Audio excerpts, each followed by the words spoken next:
Well, Elk, it's felt like the longest wait ever for this epic contest that is about to get underway. The Ryder Cup in Rome at Marco Simone begins tomorrow. And you had said on the tour report this week that it's going to be a clash of the titans. Now, after the first match pairings were announced, I think it's safe to say it has got epic battle written all over it. Yeah, I saw some interesting statistics on the Golf Channel, Diane. Like 61% of the teams that win the opening series go on to win the Cup, and 69%, almost 70% of the people that lead after day one go on to win the Cup. So day one is very important. And as I look at these pairings from our captains here, Zach Johnson and Luke Donald, there's a couple of surprising pairings. There's a couple that are pretty. Should I say ordinary? Okay, right. Well, first of all, we're starting with foursomes, so alternate shot. And well, let's run through who the pairings are and what the contests are going to be. So match one is Scotty Scheffler and Sam Burns against Jon Rahm and Tyrrell Hatton. Now, you did say that you thought Scotty Scheffler was going to strike the first ball for the US team and Jon Rahm for the Europeans. So you're probably correct in that sense. And no huge surprises there. Let's start with Scheffler and Burns, because you did say that, you know, you thought that they were going to be playing together. So what do you make of, first of all, them as a team and, well, them going up against Jon Rahm and Tyrrell Hatton?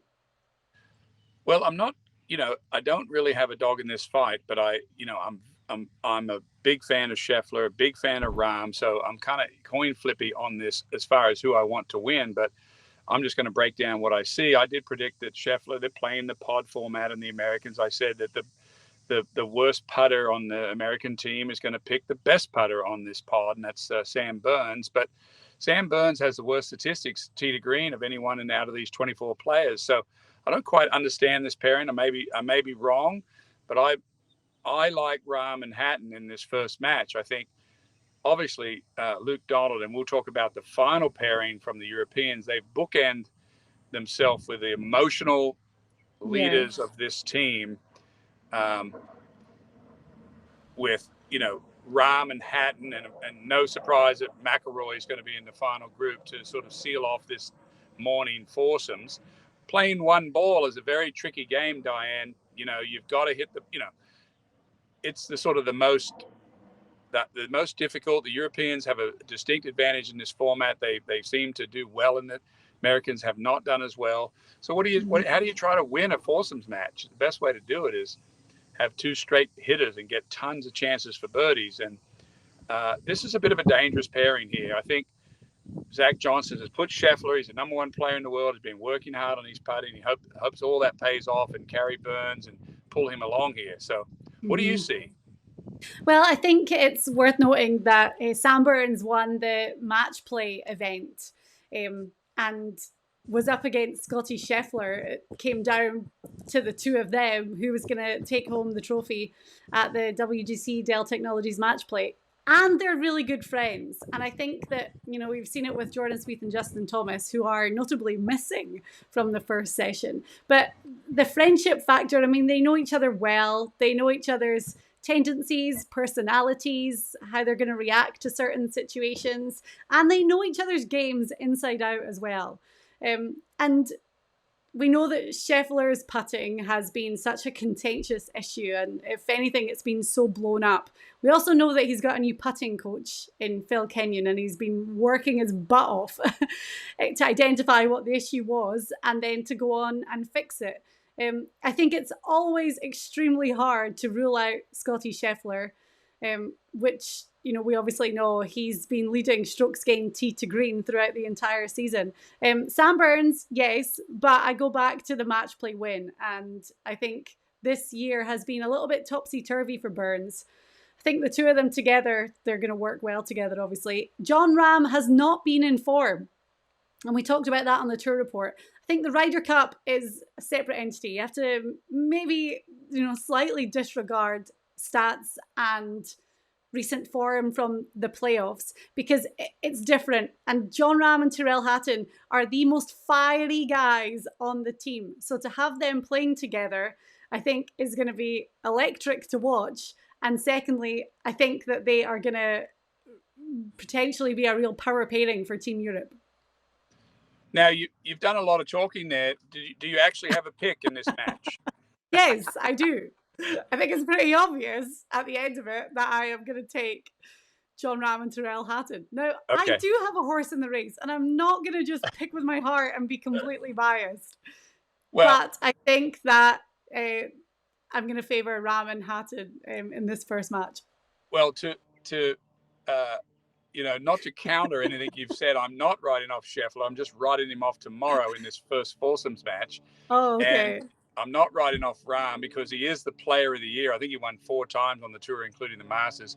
So it's about time for Rahm to find form. So this is a very strong pairing for the Euros, and I've got them on the board 1-up in this match. And I just want to add that John Rahm's already winning because his wife at the gala dinner looked sensational. Kelly Ram won for me out of all the wives. So he's already been winning this week. I'm looking at the official odds on DraftKings, by the way. And Ram and Hatton are the favourites at plus 105. Scheffler and Burns plus 10. And plus 500 for a tie, which, we're not sitting on the fence. We don't do that on the show. No, never. Okay, so there you go. First match. I won't talk as much for the rest of them, I promise. No, I don't mind the talking. I was just waiting I was hoping that you had I knew where you were going. I was just waiting for it. That was all. I've got my winner for match 2. Max Homa and Brian Harman against Victor Hovland and Ludwig Aberg, the hot new kid on the block. Now, obviously, Max Homa and Brian Harman, I didn't see that pairing. But now when I look at it and look at the strengths of their games individually, it's great. And these are 2 rookies that are paired up together in the very first match. Or very first session, sorry. Yeah, 3 rookie players in this match. And I think if I'm Zach Johnson and I'm reading what he's putting down here with these 2 players, he's putting 2 rookies out together. Of course, Honma went 5-0 in the President's Cup this year. And of course, Brian Harman probably, for anyone's guess, probably spent the most time under the most pressure this year on the final 18 holes of the Open Championship. So what this pairing does, what this pairing tells me, Diane, is that these 2 players are playing very, very well. For Zach Johnson to put these 2 together, 2 rookies in a foursomes match, they must be playing flawless golf at this point, and that's my guess. I don't know that, but that's why they're there. On the other hand, we got Victor Hovland, who's holding 3-wood shots in practice on par 4s, and Aberg, who, well, let's be honest, he's been called a generational talent. He did sort of crumple a little bit in the European Masters or the European PGA at Wentworth the other week with the lead. He shot 76 on Sunday. Will that affect him? I don't think so. I mean, he'll be up for this. He knows there's 2 rookies on the other side, but Hovland and Aberg are probably going to be a pair we're going to see all week. And I'm going to pick Homer and Harman because I believe what Zach Johnson sees, these 2 are ready.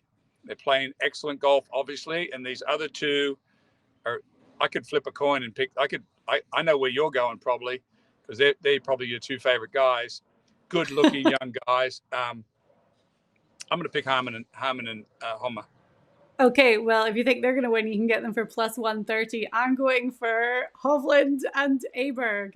There's no one playing better, towards the end of the season than Victor Hovland, who won the BMW Championship and then went on to lift the FedEx Cup. When you compare Hovland now to Hovland that we saw at Whistling Straits 2 years ago, completely different player. He's worked so hard on his short game and it has paid dividends because we've just seen, really, I go back to the Open at St. Andrews since then, how he's just elevated his game to a whole new level. So Hovland and then Ludwig Aberg. How could anyone pull against Hovland and Aberg? No. I mean, and Aberg's never played in a major before, and he's making his debut Ryder Cup appearance and playing in the first session, which Well, is that's the amazing. only reason. That's the only reason that I'm picking the other two guys is I think if there was ever a chance for a couple of nervy loose shots, it could come out of Aberg in foursomes because you don't get any rhythm in foursomes, Diane. For those that most everybody understands foursomes, you're playing with one ball between the two of you, so there's gaps between the times you play. That's it. That's the only separation I see here. I've got two star players on one team, top 10, and the Open champion playing the best player on the planet, and a guy that's generational talent. Okay, but never been in the fire pit before.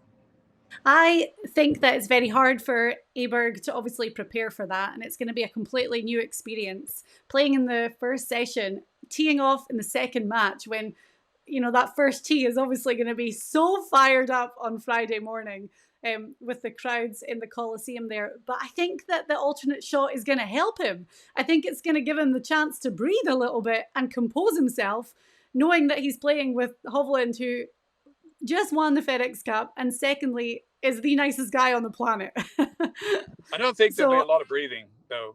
I think you're wrong there. Okay. Well, I'm There's excited not to much. see. I don't think there's much air on the first tee for the place. Yeah, well, they're minus 115, so the Europeans are the favourites in the second match. So we'll see how that goes. Hey, I've got Europe winning the first two matches right out of the gate. Match 3, it's going to change a little bit for me, I think. Ricky Fowler and Colin Morikawa going against Shane Lowry and Sepp Straka. I'll be honest, straight away, I was a little bit surprised to see Lowry and Straka, one, playing together, and secondly, appearing in the first session. Yes, me too. We thought we were going to see McIlroy and Lowry. That might have been we might still see that, but this was a little bit of a head scratcher. I'm going to give Fowler and Morikawa the edge here. Morikawa, of course, is the straightest player probably for the last 3 or 4 years on the tour, 2 major championships. Ricky Fowler is a great putter. He has a lot of experience. He's played all these matches. He's Ryder Cup. He's Walker Cup. I think Ricky Fowler's going to be fine in this match. And I would say this is the Europeans' weakest team out of this morning's session. Could be wrong, but Straka's never been in there. Lowry is a great player, and I think they're hoping, if I'm thinking that I'm Luke Donald, why am I putting these two guys out there? I'm thinking that Straka, as I said about Harman and Honma, I think Straka is showing a lot to Donald in practice, and he's going to put him out with a seasoned veteran and see if he can show him the ropes real quick, because they need points just like everyone needs points. For this Ryder Cup to separate themselves, Diane, we saw Rory McIlroy didn't play well at Whistling Straits. We saw all the really top players, gather points for their team on the American side, and that's what it's going to take for Europe. Rahm's going to have to win 3. Rory's going to have to win 3. Fleetwood's going to have to win 2 or 3. So is Lowry. The experienced guys are going to have to show up. Fowler and Morikawa are the bookies' favourites here, minus 115, and Lowry and Straka are plus 130 at DraftKings right now. I agree. I'm going to take Fowler and Morikawa in this because, as you said, straight hitter and great putter. And we have Ricky Fowler. Well, they both have Ryder Cup experience. Fowler's going to be hungry, having missed out on the Ryder Cup at Whistling Straits. And we know the dip that he went through, and we know that he's obviously won at the Rocket Mortgage this year and has had a bit of a revitalization. I think Fowler is going to just be itching to get back out there. Morikawa as well, and combined, and he's putting very well, Diane, which is a huge thing in foursomes play. Morikawa's weakest club in the bag is he's putting, almost like the top match with Scheffler Burns. I could put Fowler and Morikawa up top and switch those and maybe get the same outcome, but I like the Americans in this match. Me too. But what I like about Sepp Straka is I think that he has proved just how mega talented he is. He's closed out for 2 great wins on the PGA Tour, and I'd like to think he could be a real underdog in this. Well, we know for sure, Diane, that both the captains are very experienced. They're young. They're basically young players, both playing the tour. They know who's playing well, and they're putting out maybe not what everyone thought is their best teams on either side, but I believe they're putting out the ones that they're in the most informed currently. Yeah, I like it. A few surprises on the European side, but really none on the US side. Final match on Friday Yes, morning is it, Xander Schauffele, Patrick Cantlay against Rory McIlroy and Tommy Fleetwood. So no surprises with Schauffele and Cantlay. We knew they were going to be together. we knew they were going to be together. We, I said this is the American strongest team. I watched when they announced the teams, and the two players are looking at the other two players like, okay, yeah, this is going to be something else, this match. So Rory McIlroy and Tommy Fleetwood are a delicious pairing for the European fans. I don't think you could have two more beloved players playing together in a match. And I don't think the outcome of this match will split up Schauffele or Cantlay. I think you could set your clock, and for 4 or 5 hours after these two tee off, you could skip the whole match, and you're going to watch them come down 18, because that's where I think this match is going to come down to, Diane. Both McIlroy's a long hitter, the best driver in the game. Fleetwood's probably one of the best iron players. Schauffele and Cantlay's one of the best drivers in the world. Schauffele's one of the best iron. I mean, this is the big matchup. Yeah. McIlroy and Fleetwood are actually the bookies' favourites at +100. And I think that would be the home court advantage. I think if it was played in America, it would be the other way around. Yeah, +120 for Team USA in this match. And also, I think that Rory was very disappointed with how he performed for the Europeans at Whistling Straits. And we saw him get really, really emotional when he walked off the course on Sunday.